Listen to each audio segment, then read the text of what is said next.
ছোট, ছোট ২ টা বাচ্চা নিয়ে সংসারের কাজগুলো মেইনটেইন করা আসলে অনেক বেশি কষ্টের। আর তার উপর যদি ২ টা বাচ্চার মধ্যে একটা বাচ্চার স্কুল মাদ্রাসা থাকে তাহলে তো কোনো কথাই নাই। চলুন আজকে আপনাদের সাথে শেয়ার করব আমি কিভাবে আমার ২ টা বাচ্চা সামলিয়ে আমার সংসারের সবগুলো কাজ মেইনটেইন করে থাকি। আমাকে খুব ভোরবেলায় ঘুম থেকে উঠতে হয়। বাচ্চারা ঘুম থেকে ওঠার আগে আমাকে নাস্তা রান্নাটা শেষ করতে হয়। কারণ বাচ্চারা ঘুম থেকে উঠে গেলে আমাকে অনেক বেশি বিরক্ত করে। আমাকে রান্না করতে দেয় না। তাই বাচ্চারা ঘুম থেকে ওঠার আগেই আমি রান্নাগুলো শেষ করে নেই। আজকে আমি পরোটা করেছিলাম আর তার সাথে করেছিলাম মুখির ডাল। আর এই ডালটা কিন্তু খেতে অনেক বেশি মজা হয়েছিল।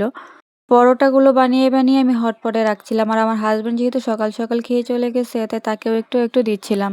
রুটির কাইগুলিয়ে রেখে যেটুকু সময় আমার হাতে ছিল ঠিক সেইটুকু সময়ের মধ্যে আমি আবার কুমড়ো ভাজি করে ফেলেছিলাম। এটা আর আমার এখানে ভিডিও করার কথা মনে ছিল না। আমি ভিডিও করেছিলাম Facebook এর জন্য। সেইজন্য আর YouTube এ ওই ভিডিওটা আমি এড করিনি।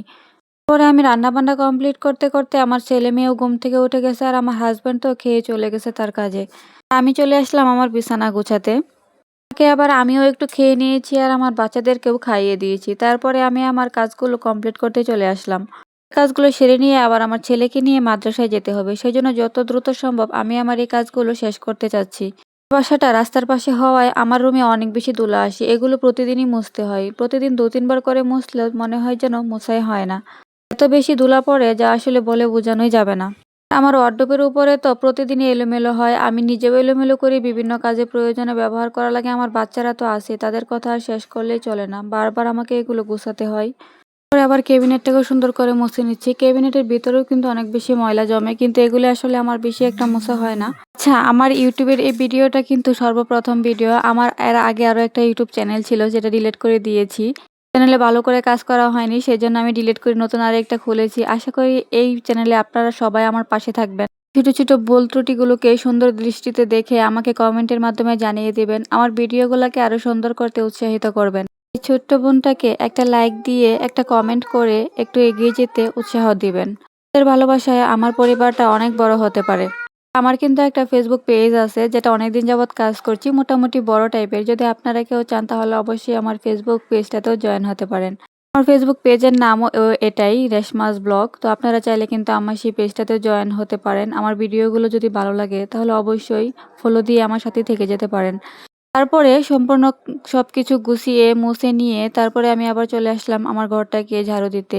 আর ঘরের মধ্যে তো শুধু কাগজ আর কাগজ পাবেন। বাচ্চারা অনেক বেশি কাগজ ছেঁড়াছিঁড়ি করে, সেইজন্য আমার ঘরে বেশিরভাগ সময়ে বেশিরভাগ ময়লা থেকে কাগজই বেশি হয়। যে দেখতে পাচ্ছেন আমি ঘরটাকে ঝাড়ু দিচ্ছি, একটু পরেই এই ঝাড়ু দেওয়াটা থাকবে না, একটু পরেই ময়লা করে ফেলবে আমার বাচ্চারা। কাগজ ছিঁড়ে নোংরা করে, চক ছিঁড়ে, চক ঘোরা করে, সবকিছু দিয়ে অনেক বেশি নোংরা করে ফেলে। আর এগুলো করতে আমার এই তো সকালের কাজটা প্রায় শেষ হয়ে এসেছে। এগুলো কমপ্লিট করে আমি চলে যাব আমার ছেলেকে নিয়ে মাদ্রাসায়। ওর মাদ্রাসার সময় হয়ে গেছে। মাদ্রাসাটা কাছাকাছি হওয়ার জন্য মাত্র ১০ মিনিট আগে বের হলেই চলে। এত বেশি সময় হাতে নিয়ে বের হওয়ার প্রয়োজন হয় না। আর নয়তো আরো বেশি কষ্ট হতো আমার। এই তো দেখুন, এই ফাঁকা জায়গাটার মধ্যে আরো কত বেশি ময়লা জমে আছে। এগুলো কিন্তু আমি প্রতিদিনই পরিষ্কার করি। তারপরও প্রতিদিনই এত বেশি ময়লা হয়ে যায়। আমাদের গৃহিণীদের কাজের যেন কোনো শেষ নাই। তারপর আবার দুপুরে রান্নাবান্না করতে হবে। দুপুরে রান্নাবান্না তো রয়েই গেল। সেটা আবার ছেলেকে মাদ্রাসায় দিয়ে এসে কমপ্লিট করে ফেলতে হবে। তাহলে ছেলে বাসায় আসার পরে ছেলেকে খাওয়ানো, ছেলের আরো অন্যান্য যত্ন করতে আমার সময় চলে যাবে।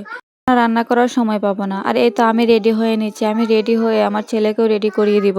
আমার ছেলে একটা হাতে নিয়ে রুটি খাচ্ছিল আর রেডি হচ্ছিল। কারণ ও বলছিল ওর নাকি ক্ষুধা লেগেছে। আসলে ছোট মানুষ তো বেশি একটা রুটি খেতে পারে না। একটু করে খায়। তারপরে ওকে পাঞ্জাবিটা পরিয়ে দিয়ে ব্যাগ-ট্যাগ গুছিয়ে নিয়ে আমার মেয়েকে আবার রেডি করিয়েছি। ওকে কাপড়-টাপড় পরিয়ে নিয়ে দুজনকে নিয়ে একসাথে বেরিয়ে পড়েছিলাম।